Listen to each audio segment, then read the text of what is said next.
Before the atomic bomb fell on Japan, the United States already had a weapon that in a single night killed more people than Hiroshima did on its first day.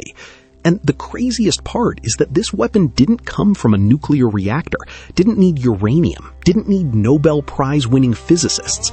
It came from a sticky gel mixed in a university basement by a professor who swore it would never be used to burn people alive.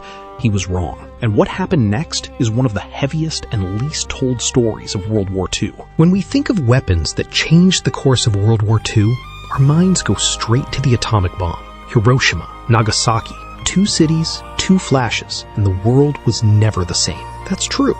But there's a detail that history books don't like to highlight much.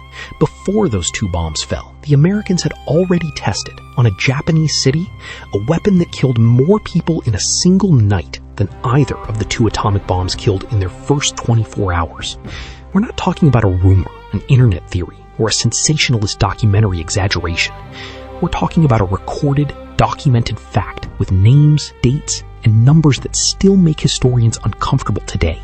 And the worst part, this weapon was created before the atomic bomb, tested in a desert in the United States, inside fake villages built just to be set on fire on purpose, over and over again, until the scientists found the perfect formula to burn an entire city to the ground. Today, I'm going to tell you this story from beginning to end. How a chemistry professor, working in secret at a university, accidentally created one of the most destructive weapons ever used in war. How the army built exact replicas of German and Japanese houses just to figure out the best way to set them on fire.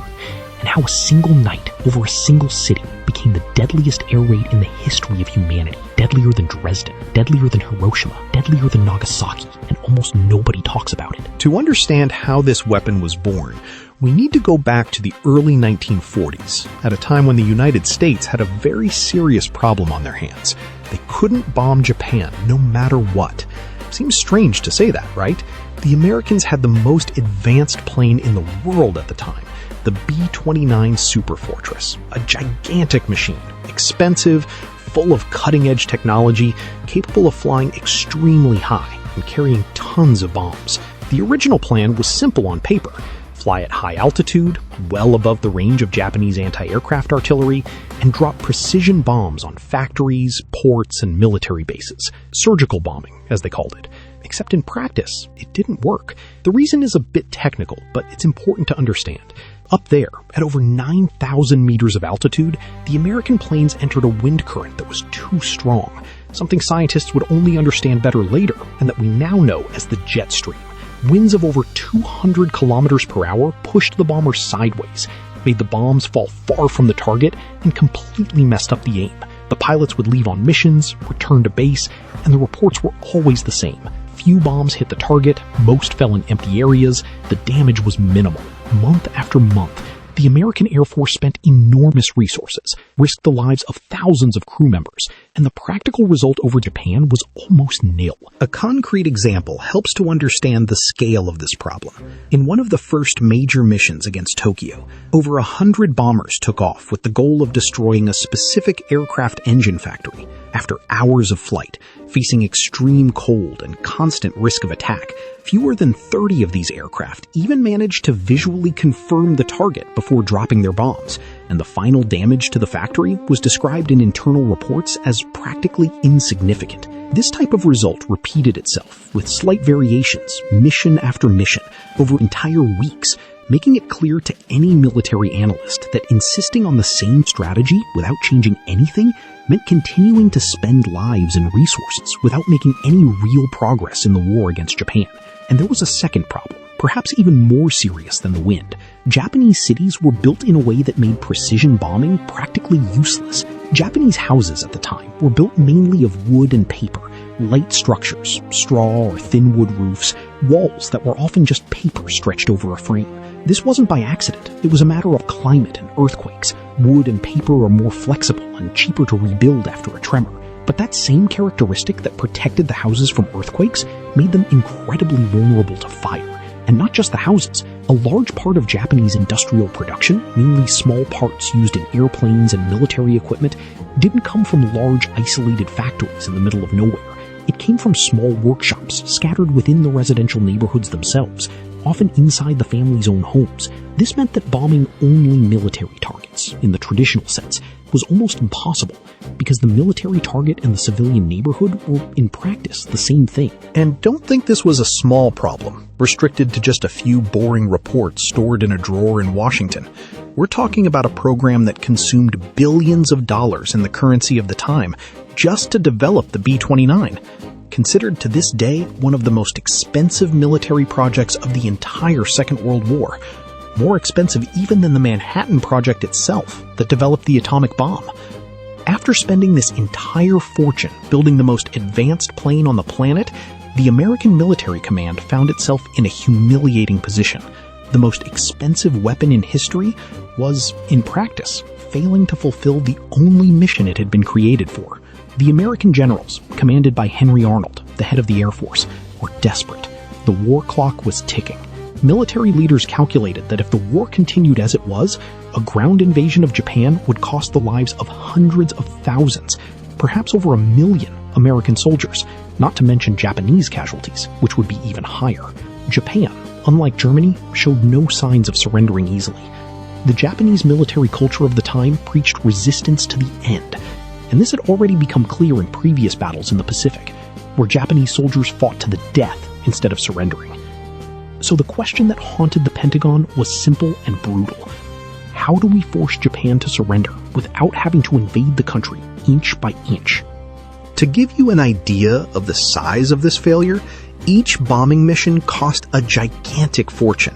A single B-29 cost, in the currency of the time, more than many American families earned in decades of work combined. Each plane carried a crew of 10 or 11 men, mostly young, in their early 20s, who flew for hours over the Pacific Ocean, facing extreme cold, risk of mechanical engine failure, risk of attack from Japanese fighters, all to, in the end, often not even manage to hit the target properly. This wore down the morale of the crews, wore down the confidence of the generals back in Washington, and wore down the patience of an entire country that was already tired of years of war and just wanted to see results once and for all. And it was in this scenario of desperation, of bombings that didn't work, and a war that seemed to have no end in sight, that a completely different idea began to gain strength inside the American military laboratories. If precision bombs weren't working against isolated factories, and if Japanese cities were made of extremely flammable material, why not stop trying to hit specific targets and instead simply set the entire city on fire at once? This change in strategy seems simple when we talk about it like this, summarized, but it hid one of the most controversial and frightening decisions of the entire Second World War. Because to set an entire city on fire, you no longer need precision bombs. You need something very different. A substance that catches fire easily, that sticks to surfaces, that is difficult to put out, and that spreads fast enough to create a fire larger than any fire department can control. You need, essentially, a weapon created with a single purpose, to burn everything. And that was exactly what a group of American scientists, working in secret, began to develop. Except the origin of this weapon is even stranger than it seems, because it wasn't born inside a fancy military laboratory full of security and armed soldiers. It was born in the basement of one of the most respected universities in the world, created by a professor who, up to that point, had spent his life studying completely different things. His name was Louis Fieser, professor of organic chemistry at Harvard, in the city of Cambridge, in the state of Massachusetts. Before the war, Fieser wasn't the type of scientist you imagine when you think of weapons. He studied vitamin K, studied blood clots, researched malaria treatments. A lab guy, focused on medicine and biochemistry. The type of person you would never associate with the development of an incendiary weapon capable of destroying entire cities. But war changes everything, and it changes fast. In 1940, more than a year before the Japanese attack on Pearl Harbor, the American government was already discreetly recruiting scientists from important universities to work on secret military projects. Fieser was one of those chosen, invited by a group organized in part by the president of Harvard himself at the time, also a chemist. At first, Fieser was assigned to work with conventional explosives. But at some point in 1941, the government tried to reassign him to another area: chemical weapons, specifically toxic gases and vesicants, substances that cause burns and blisters on the skin. Fieser, by all accounts, found this type of work disturbing and resisted this change. It was during this time, while the toxic gas program was still being organized, that he began to truly dedicate himself to a different problem: how to create a better incendiary fuel than the ones that already existed. Up to that point, incendiaries used by military forces were basically pure gasoline, or gasoline mixed with natural rubber, latex, to make the liquid thicker and easier to control when dropped from a plane or launched by a flamethrower. The problem is that pure gasoline burns too fast and spreads in a way that's hard to control. It turns into a fireball that goes out quickly, without really sticking to anything.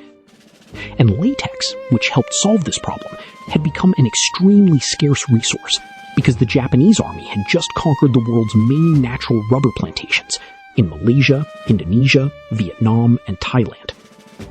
In other words, the United States urgently needed a substitute for latex, a different way to thicken gasoline and turn it into a more efficient weapon. And that was exactly what Fieser and his team managed to do. In February 1942, on a date that became somewhat symbolic because it fell on Valentine's Day, Fieser and his direct collaborator, a chemist named E.B. Hirschberg, developed inside a secret laboratory in the basement of Harvard's chemistry building a synthetic powder that, when mixed with common gasoline, transformed the liquid into a thick, sticky gel, almost like a jelly. This gel solved practically all the previous problems. It stuck to surfaces instead of running off, burned much more slowly and for much longer, and didn't need any latex at all. The name they gave this substance came directly from the chemical components used in the thickener: naphthenic acid and palmitic acid. Combining the two words, nap and palm, was born the name we still know well today: napalm. Now, here comes a part of the story that usually catches people by surprise. The first public demonstration of napalm didn't happen in an isolated military testing field, surrounded by security and soldiers. It happened right in the middle of the Harvard campus, in broad daylight, with students playing tennis just a few meters away. On July 4th, 1942, university employees dug a circular hole in a field near the business school, a circle of nearly 60 meters in diameter.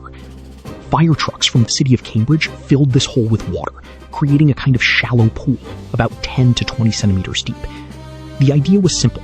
If anything went very wrong during the test, the water would help contain the fire. Fieser arrived at the location accompanied by 8 assistants. He himself, with the help of the team, carried a napalm bomb weighing over 30 kilos to the center of this improvised pool, securing the device vertically on a metal stand. On the other side of the field, tennis players continued their matches, having no idea what was about to happen just a few meters away. Firefighters from the city and university employees watched from a distance. Fieser gave the command, pressed the ignition button, and the result was later described as a gigantic cloud of fire rising from the ground, reaching temperatures estimated at over 1100 degrees Celsius. Pieces of burning gel flew through the air and fell into the surrounding water, still burning even submerged, because that's precisely the most frightening characteristic of napalm. It continues to burn even underwater, even stuck to skin, even when it seems like it should have gone out already. The tennis players, obviously, stopped their game immediately, startled by the explosion of fire that appeared out of nowhere near them. Witnesses of that day later recounted that the sound of the explosion was so loud it drew attention from people in buildings far from the campus, and that the black smoke cloud was visible for several minutes, rising well above the trees surrounding the field. One of Fieser's assistants, years later, described the sensation of seeing that burning gel behaving in a way none of them expected. Instead of burning quickly and going out like common gasoline, it kept burning, almost stubbornly, stuck to wet surfaces, resisting even direct contact with the water from the improvised pool. It was right there, in that instant, that the team understood they had created something fundamentally different from any incendiary tested before. At that moment, right in the middle of a university campus, surrounded by students and professors who had no idea what was being created just a few steps away, one of the most destructive weapons of the entire Second World War had just been born. Fieser, years later, stated something that summarizes well the mentality of the time, the type of reasoning that many scientists used to justify to themselves the work they were doing. He said that when they were developing napalm, the team never thought about using it directly against people. The idea, according to him, was always to destroy structures, wooden buildings, factories, military installations, a fuel to burn things, not people. Except history, as we'll see, took a very different path. And before continuing, it's worth telling a part of this story that almost nobody knows, because it shows just how far the military mind of the time was willing to go to find creative and somewhat bizarre ways to use this new incendiary weapon. Fieser, in addition to developing napalm itself, also worked on another project that used exactly the same substance, only in a completely different way. Miniature incendiary bombs, the size of a cigar, designed to be attached to the bodies of live bats. The idea, named Project X-Ray, came from an American dentist who had visited caves full of bats in the southwestern United States and imagined a peculiar tactic. What if thousands of bats, each carrying a small napalm incendiary bomb with a timer, were dropped from a plane over Japan at night when bats naturally seek dark hiding places?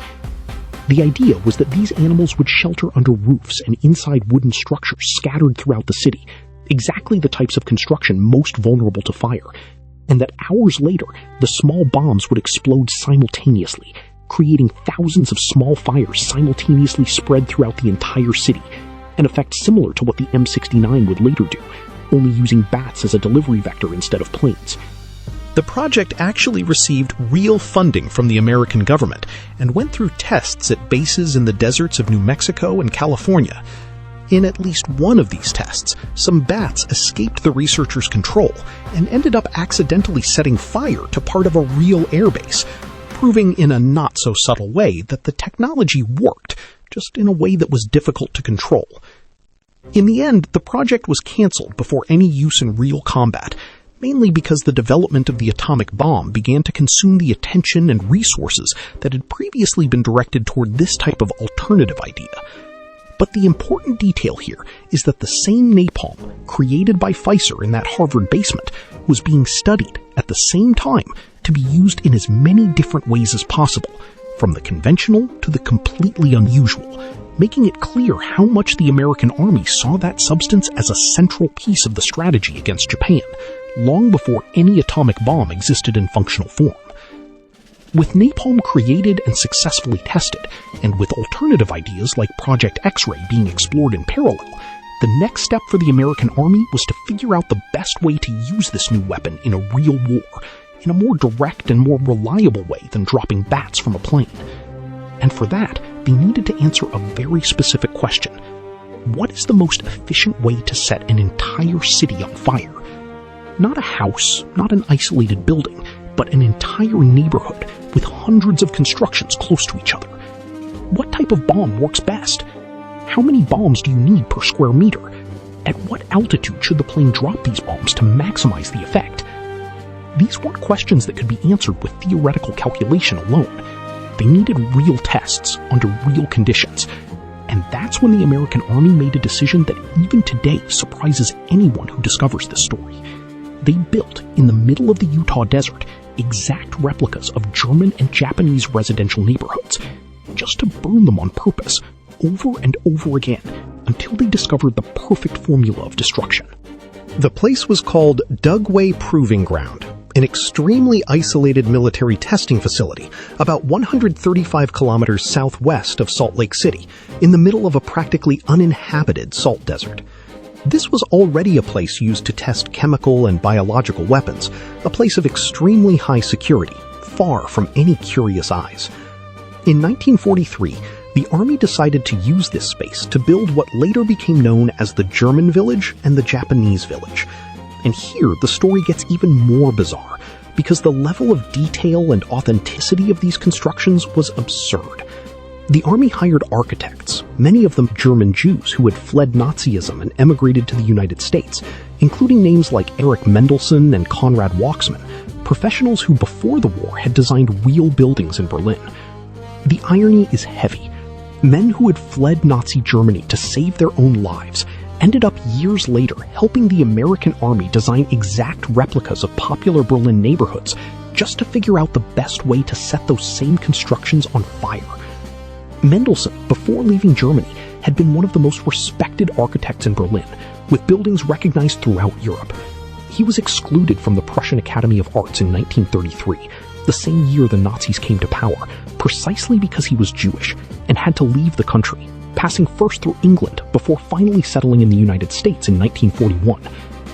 Waxman had an even more dramatic escape, fleeing occupied Europe shortly before the arrival of German troops to France, with direct help from Albert Einstein, who interceded to facilitate his departure from the continent.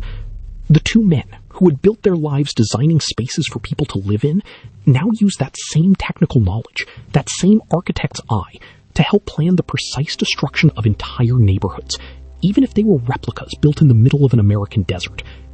It's hard not to think about the emotional weight that this type of work must have represented for them, having fled a regime that wanted them dead, and now helping to perfect a weapon that would kill tens of thousands of civilians on the other side of the world, in the name of the same war effort that, in the end, would help defeat the regime that expelled them.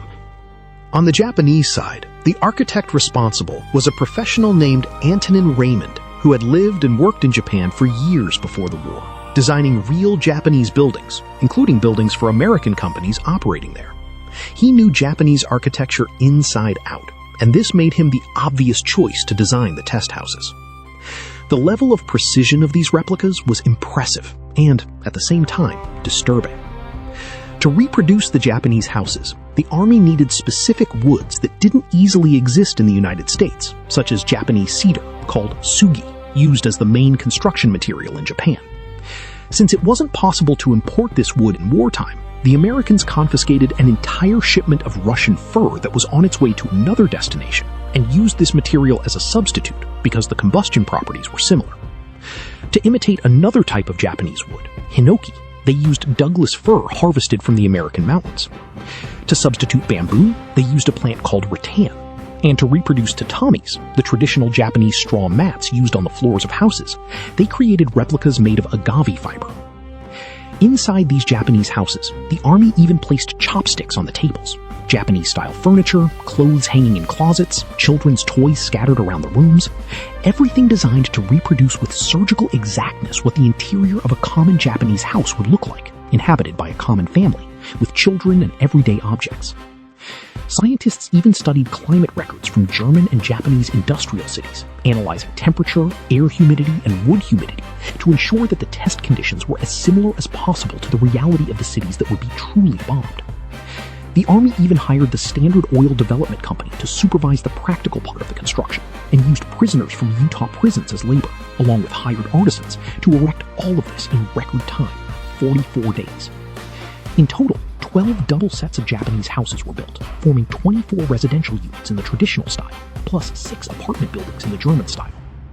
The official cost of the project was above $500,000 for the German village alone, and the total amount, adding both villages, exceeded $1 million, a gigantic fortune for the time. And the reason for so much effort and so much money was one, to discover, with scientific precision, exactly how to set an entire residential neighborhood on fire.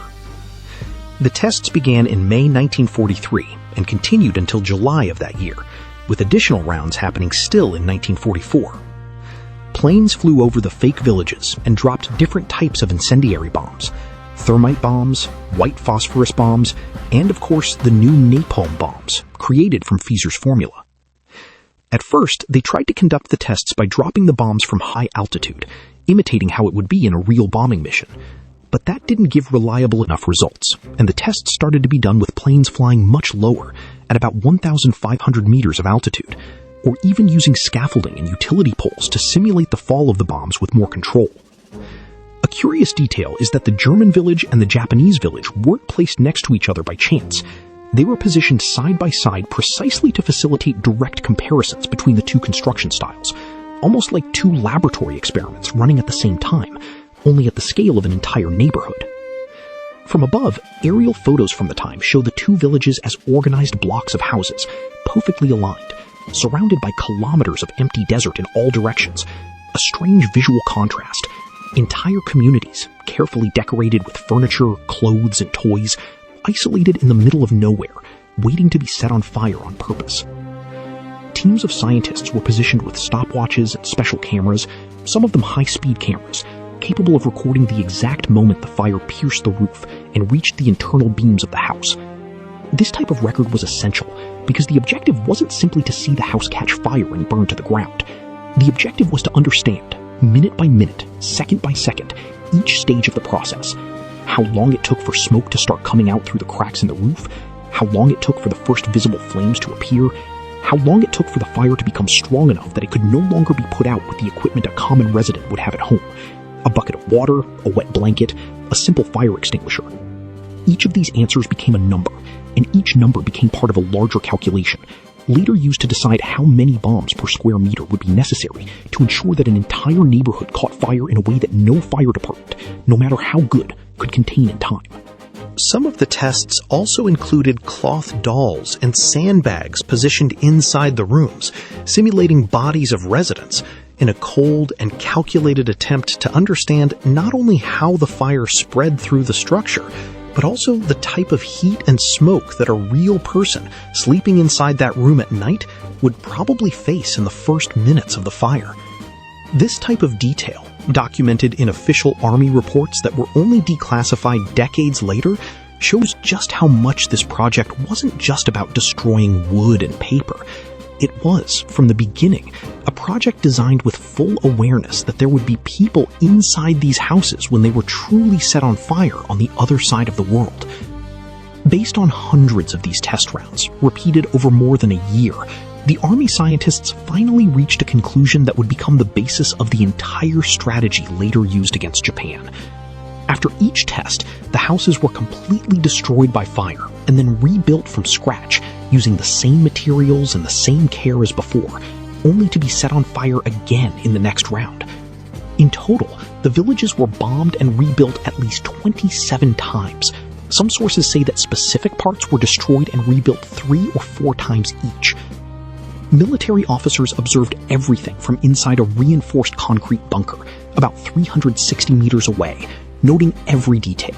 How long the fire took to catch, how fast it spread from one room to another, whether it could cross roofs, whether it could create what specialists called a firestorm, a fire so large and so hot that it starts to create its own wind, pulling air from outside into the burning area and feeding the flames even more. And the results of these tests were clear and honestly frightening. The researchers discovered that Japanese houses caught fire much more easily than German ones, exactly because of the light wood and paper structure. German houses, made of heavier materials, took longer to catch fire, but once the fire truly started, it became much harder to control and extinguish. Based on this data, the Army developed a specific bomb, thought out and optimized exactly for this type of target, the incendiary bomb known as the M69. The design of this bomb was, in a disturbing way, genius in its simplicity. Instead of dropping a single large bomb, the M69 was a small metal tube weighing just over half a kilo, filled with napalm gel. These small tubes came grouped inside a larger container, a cluster, that opened in the air a few seconds before hitting the ground, scattering dozens of small incendiary bombs over a wide area, covering an entire neighborhood at once instead of hitting just one specific point. Each small tube, when falling, had a fabric strip attached, a kind of tail, that helped stabilize the fall and ensure the device fell in the right position to function. The objective was for these small bombs to pierce the thin roofs of Japanese houses and lodge exactly where the structure was most vulnerable, in the wooden beams of the ceiling. A short delay detonator activated the bomb seconds after impact, spreading the burning gel inside the very structure of the house, starting the fire from the inside out, in the hardest place to extinguish. It was, essentially, a weapon designed from scratch to do one single thing: turn entire residential neighborhoods into furnaces, using the fewest possible planes and the shortest possible mission time. And what makes this design even more impressive, in a somber way, is the efficiency of the engineering behind it. Each B-29 bomber could carry dozens of containers, each container full of dozens of small napalm tubes. Doing the math, a single bombing mission with hundreds of planes flying together could drop hundreds of thousands of individual small incendiary bombs over a single area of the city in a matter of minutes.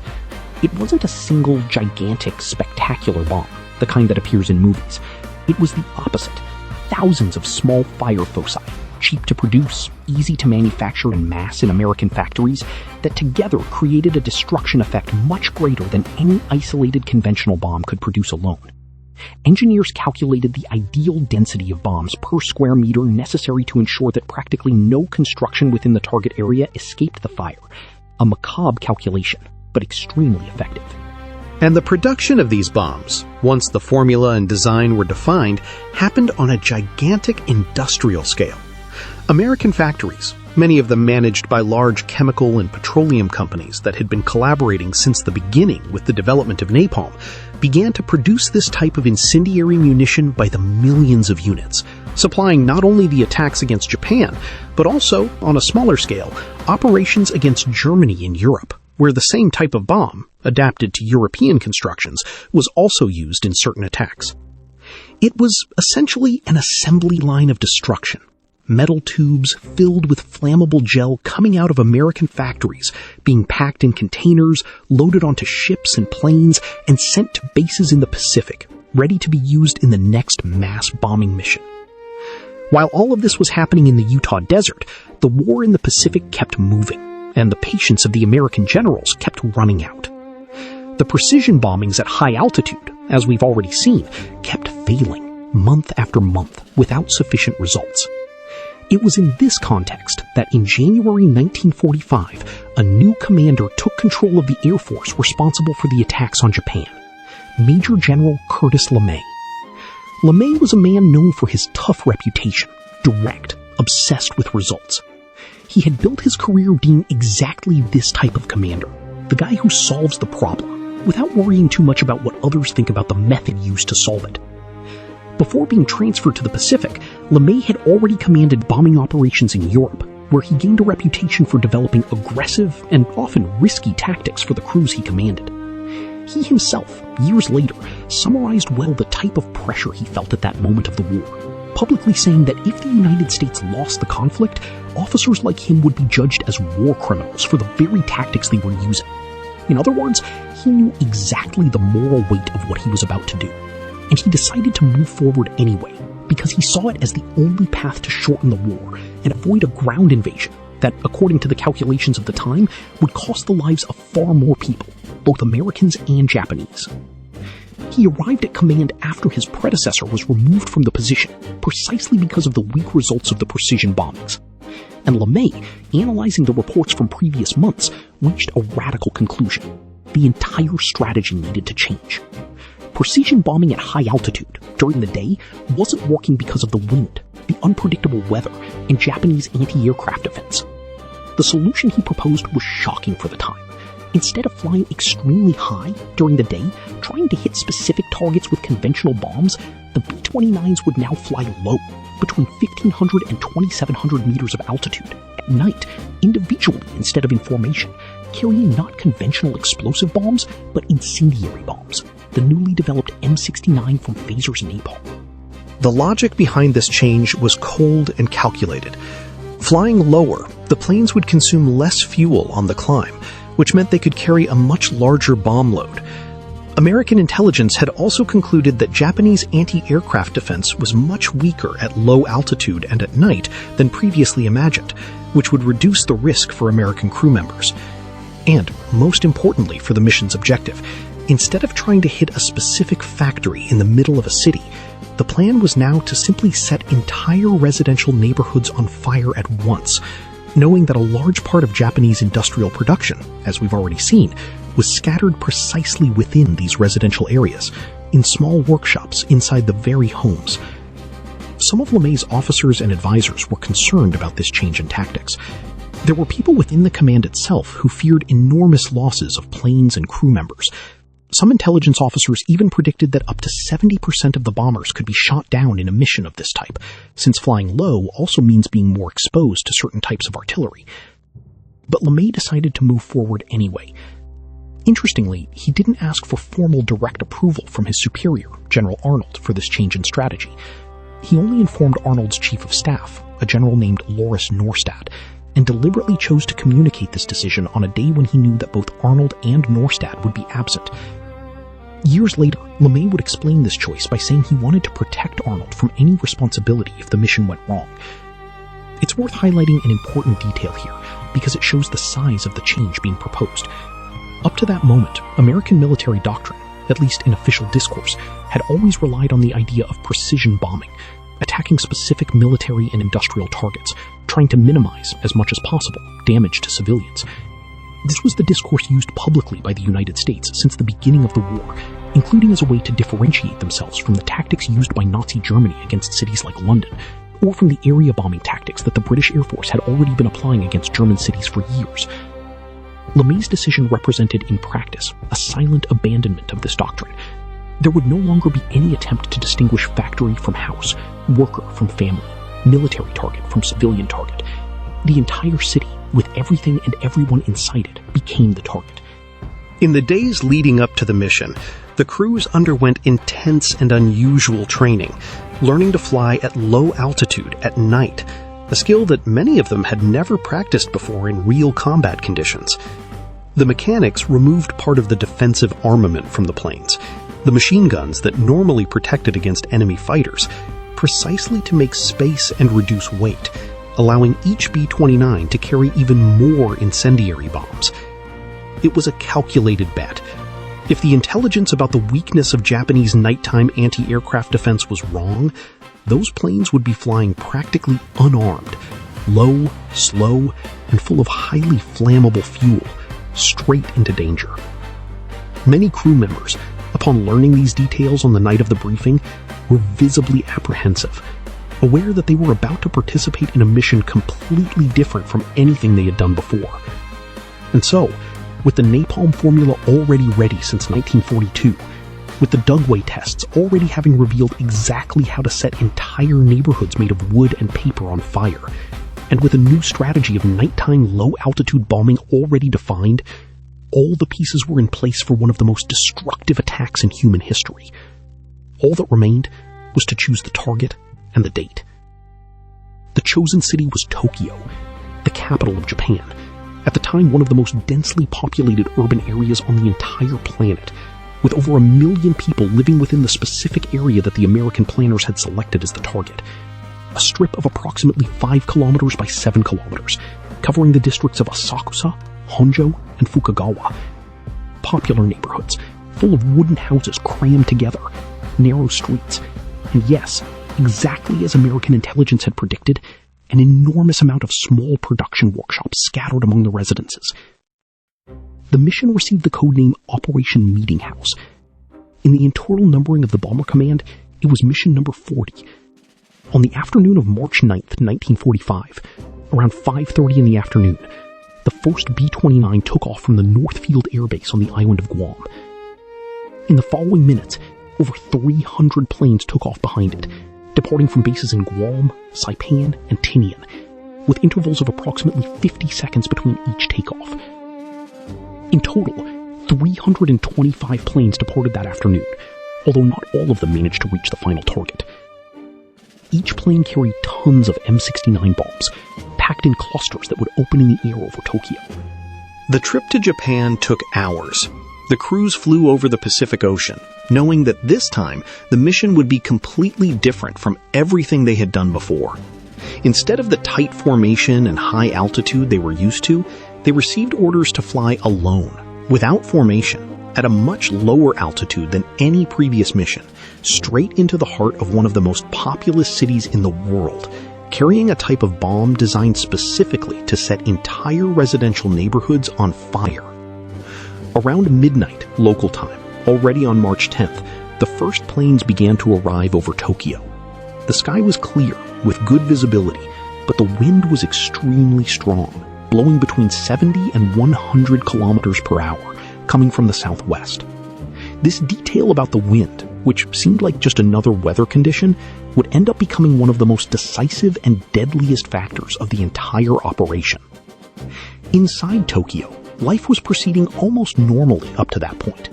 It was a Friday night into Saturday, and a large part of the population in that area, residents of the neighborhoods of Asakusa, Honjo, and Fukagawa had simply gotten used to the distant sound of air raid sirens.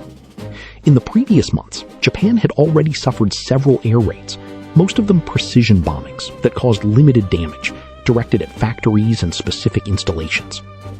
Many families, tired of running to shelters every time a siren sounded, with nothing very serious happening most of the time, simply didn't pay much attention to the alert that night. Some left home and went to the nearest community shelters, holes dug in the ground or reinforced basements. Many others stayed home, thinking it would just be another ordinary night. The first planes to arrive were the so-called pathfinders, guide planes responsible for marking the target. They dropped their loads of incendiary bombs, forming an enormous burning X over the target area, a gigantic visual marker to guide the rest of the fleet still on its way. From that moment on, plane after plane began to dump their loads of M69s over the marked area, covering square kilometers of residential neighborhoods with thousands of small incendiary bombs falling all at once. The result was almost instantaneous and absolutely devastating. The small bombs pierced the thin roofs of the houses, exactly as planned in the Utah tests, and exploded inside the very structures, igniting wooden beams, paper walls, furniture, everything. With hundreds of thousands of individual small fires starting at the same time in an area of extremely dense popular neighborhoods, with houses practically glued to each other, the fire didn't take long to spread from one building to the next. And that's when the strong wind from that night, which the meteorologists had already recorded before the mission, turned a large fire into a completely different phenomenon, a firestorm. A firestorm happens when a fire reaches such a scale that it literally starts to create its own weather system. The extremely hot air rises with force, creating a low-pressure zone near the ground, which pulls cold air from outside into the burning area at absurd speeds, functioning like a giant bellows that feeds the fire even more. This process creates violent, unpredictable winds that tear off roofs, knock down trees, and spread flames and sparks over increasingly larger areas, far beyond where the bombs originally fell. The temperatures inside this firestorm reached estimates of over 980 degrees Celsius at certain points, temperature enough to melt metal, to instantly vaporize water, to make the very asphalt of the streets melt and form puddles of boiling tar. The people who lived in that area of Tokyo, most of them ordinary civilians, entire families, children, the elderly, had few minutes, sometimes seconds, to understand what was happening. The air raid sirens sounded, but a large part of the population, already accustomed to previous bombings that caused relatively little damage, didn't pay much attention at first. When they realized the real scale of what was happening, it was already too late for many of them. The traditional escape routes, narrow streets between the houses, quickly turned into corridors of fire, with flames coming from both sides. Many families tried to take refuge in nearby rivers and canals, diving into the water hoping to escape the heat, only to discover that the water itself was heating up dangerously near the banks, and that the air above the surface was so hot and so poor in oxygen, consumed by the fire itself all around, that many people ended up dying from asphyxiation, even while in the water. Survivor accounts describe scenes that are difficult to process. Streets covered with bodies that seem to have been carbonized right where they fell, with no sign of having moved, because the intensity of the heat and the lack of oxygen killed many people almost instantly, before they even had a chance to run. Canals and rivers full of bodies of people who tried to flee into the water. Entire neighborhoods that the next morning simply no longer existed, reduced to ashes and charred brick structures, the only materials that survived the extreme heat of that night. The American pilots themselves, flying above the burning city, later described something that is still difficult to imagine today: the smell of burning flesh rising so strongly that it could be felt inside the aircraft cabin, even at thousands of meters of altitude, mixed with the smell of smoke and fuel. Some crew members reported feeling the plane itself shake because of the hot air currents rising from the burning city below, turbulence created by the force of the firestorm itself.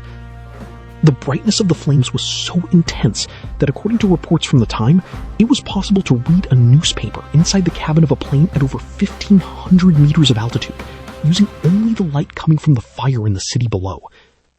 Some of the last planes of the mission, arriving over the city hours after the first ones, reported that they could already see the glow of the fire on the horizon when they were still over 150 kilometers away, a reference to just how gigantic the fire had already become before even half the fleet had completed the mission. Crew members described the smoke column rising so high that it surpassed the very flight altitude of the planes, forcing some pilots to divert their route just to be able to see the target through the dense smoke that already covered much of the sky over the city. On the ground, the Tokyo Fire Department simply had no way to deal with a fire of that scale. The available equipment, designed to put out common fires, was completely useless against a firestorm that was already essentially out of control in the first minutes after the bombs fell. Many firefighters and volunteers died trying to help residents trapped between the flames, unable to overcome the heat and smoke that took over entire streets in a matter of minutes.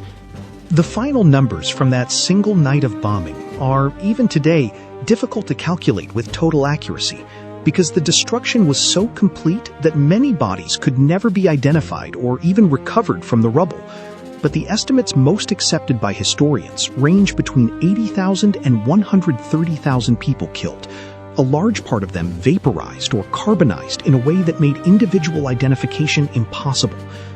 Surveys conducted by the United States itself after the war, through the Strategic Bombing Survey, arrived at an official number of nearly 88,000 confirmed dead, plus over 40,000 wounded, although virtually every serious historian acknowledges that the real number was probably much higher than that, considering the scale of destruction and the difficulty of counting bodies among the ashes. To give you an idea of the population density of that specific area of Tokyo chosen as the target, American intelligence itself had calculated, before the mission, that the region contained about 750,000 inhabitants living within a strip of a few square kilometers, one of the highest population concentrations on the planet at the time. It was an area known for mainly housing worker families, ordinary people who lived close to their workplace, often working from home, manufacturing small parts for the Japanese war industry in improvised workshops inside their own residences. Precisely for this reason, the mission planners knew, before the first plane even took off, that they were choosing one of the most densely populated civilian areas in the entire Japanese capital. In addition to the deaths, over 1 million people were left homeless in that single night. About 25 square kilometers of urban area, 10 square miles according to American records, were completely destroyed. This represents concretely an area larger than many entire cities, razed in a matter of a few hours. On the American side, losses were, in comparison, extremely small. About 14 planes were shot down or lost for other reasons, and about 96 crew members were killed or missing. A tragic number, without a doubt, for any American family that lost a son, a brother, a husband on that mission. But compared to the tens of thousands of Japanese civilians killed on that same night, the disparity is glaring. And it's exactly this type of contrast that makes this operation one of the most debated and most uncomfortable chapters of the entire Second World War. When the aerial reconnaissance photos arrived to General LeMay and General Arnold, showing the complete devastation of that area of Tokyo, both commanders classified the mission as an extraordinary success. Arnold even sent a message directly praising LeMay's crews, saying that this showed the men had courage for anything. From a purely military and strategic point of view, the mission did in fact accomplish what it set out to do: destroy a dispersed industrial area that precision bombings had never been able to effectively hit. Except the human cost of that decision is something that still generates debate among historians, international law experts, and anyone who stops to think about what really happened that night. Because if we compare number to number, Operation Meetinghouse, using only conventional incendiary bombs made of napalm, killed more people in a single night than the atomic bomb dropped on Hiroshima killed in the first 24 hours after the explosion. Hiroshima, on the first day, killed between 60,000 and 80,000 people instantly, with the total number rising over the following months and years because of radiation. Nagasaki killed about 40,000 people in the initial impact. Tokyo, in a single night, with relatively simple napalm bombs, killed a number equal to or even greater than either of those two cities hit by nuclear weapons. And the most impressive, or perhaps the most frightening thing, is that this weapon, napalm, had already existed for 3 years before that night. The formula had been created in 1942 in the basement at Harvard, long before the Manhattan Project even produced a functional atomic bomb.